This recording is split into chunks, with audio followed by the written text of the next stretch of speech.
Early week insights for the 1 Degree Outside Weather Network meteorologist Danielle Noyes here. Here's what we'll cover in this video today. A few Tuesday showers, both rain and snow. We'll time them out together coming up. Otherwise, a pretty dry stretch ahead, a late week warm up, and the early marathon outlook for you as well. Meantime, the pollen count, it's going up, particularly the tree pollen, the maple, the poplar, the juniper, especially grass pollen going up to moderate levels too. And with little rain to wash it out of the air over the course of this week, us allergy sufferers will be struggling just a little bit here over the coming weeks, of course. School days ahead, rain or snow shower, yes, mixed in, minimal impact, no accumulation expected, but we'll be dodging a couple raindrops. Temperatures through Tuesday feeling like they're in the mid-30s to start, and then probably just shy of 40 for a New England-wide average. Wednesday, beautiful looking day, chilly start, but then rebounding to near seasonable levels. Good amount of sunshine, not a whole lot of wind, so pretty pleasant day overall. Thursday too, starting around 32, but jumping into the 50s. It'll feel close to 60 by the time we get to after school for the kiddos.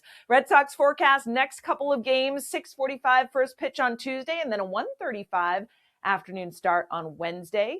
For the Brewers, temperatures you notice both days will be running in the mid-40s, but huge difference. A couple of raindrops possible, would be brief. Doesn't look like a washout, but a northwest breeze will make it feel like it's around 40 for the Tuesday evening game, and then bright sunshine, not much wind, so a different feel with temperatures feeling like the mid-40s through the course of the game on Wednesday afternoon. Big old area of high pressure building in from the Great Lakes. We have upper level energy, though, that's over us during the day on Tuesday, and actually the front that came through New England on Sunday is now well offshore, but is stalling down across Florida, and that will help to focus some downpours, some thunderstorms, some localized flash flooding during the day on Tuesday.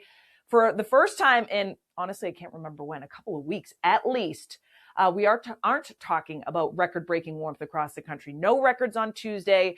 Notice the coolest spots from the northern plains into New England, near seasonable highs, and a lot of 70s on the map, but generally across the southern plains, southeastern United States, with still some normal time heat for the springtime season across the desert southwest. For us, we have cold air aloft coming in on Tuesday as well. So I want to show you the temperature at 6,000 feet. Notice this cold pool, the deeper blues and purples in here swinging through. So that does create instability in the atmosphere, despite the fact the temperatures at the surface will be in the 40s to near 50. Then we get the bump up in temperatures to end the week. Notice that red line, which is the zero line, does go up into eastern Canada. So it'll be a mild end to the week on Friday with temperatures running in the 60s. We get briefly cooler again for the second half of the weekend. Then there's a lot of warmth, both at the mid and upper levels, that comes in for the start of next week, especially by the time we get to Tuesday. But Marathon Monday does look like we'll get into a little piece of that warmer and normal than average air that comes in. So we'll keep you posted on that. The vorticity, that energy high in the sky over us on Tuesday, combined with the fact that we've got that instability in the sky, does mean there'll be a couple of showers around. Notice there's not a ton of energy, but it is swinging through over the course of the morning into the afternoon, and then does shift offshore. So you can expect to dodge a couple of raindrops, but it's not a day where we get a ton of rainfall in terms of accumulation or precipitation that comes down, and it's not raining the entire day. So let's zoom in and take a look. Our Tuesday starting with variable clouds. There will be low clouds in southern New England. Notice some partial clearing to the north where we're in the 20s in northern New England. And yes, a little blue on the map, but notice the temperature running in the mid to upper 30s, even close to 40. So any snowflakes that do come down, no accumulation expected. Just don't want you to be caught off guard here by the snow that will be flying at times. Notice either side of 40, a rain shower possible. There may be a few soft snow pellets because of that instability in the sky that come down. Notice by the time we get to the mid to late afternoon, a lot of the passing showers are focused in southern and eastern New England. They come, they go, the temperature right around 40, right on through the evening commute. And then we get clearing that comes in, and maybe a leftover sprinkle in eastern Massachusetts through the evening hours. After that, high pressure, that blue H in the map is the main story. So Wednesday looks like bright sunshine, a pleasant but cooler day overall. Thursday, we start our warm up into the 50s in many spots. There'll be a few low clouds over Cape Cod and the islands. And then Friday, out ahead of this cold front, we get mild. That's when temperatures jump into the 50s and 60s.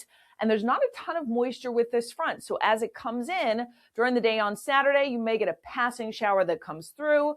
Of course, we're several days out, so we'll keep you posted on the timing, but it does cool us down a little bit for the second half of the weekend, although you do notice bright sunshine during the day on Sunday. And then here comes that warm front for the start of next week. So we'll, of course, keep you posted on the placement of this, but it does look like some showers along the leading edge with that transition. And then we jump into the mild air for Marathon Monday. We're not talking record-breaking heat, but it does look like some 60s and lower 70s may be the case along the route.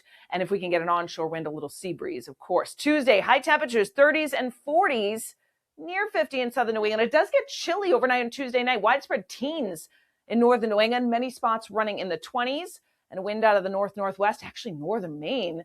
We'll see overnight lows in the single digits. Wednesday, nice rebound though, 30s in northern Maine after starting in the single digits. Most spots running in the mid to upper 40s, a pretty seasonable day overall. Thursday's above average sunshine and more of a southerly wind. So it's not overly strong, around 5 to 10 miles per hour, but it bumps our temperatures about 52 to 58 across the region. Then look at this on Friday, into the 60s we climb. We may touch 70 in some parts of southwestern New England, even 60s along the Canadian border, a late day rain shower in northwestern New England as that cold front approaches. Track it all, of course, in our free 5-star weather app. You got the 14-day forecast on there, our videos right at the top, and access to our 24/7 streaming network, a first and only for New England. And yes, you can watch on your smart TV. Just open up the YouTube app and search 1 Degree Outside Network. Thanks so much for watching. We hope you enjoyed this 1 Degree Outside video. Get exclusive content, support the mission at membership.onedegreeoutside.com. And don't forget, free and 5 stars on the App Store and Google Play. Search the #1 Degree Outside Weather.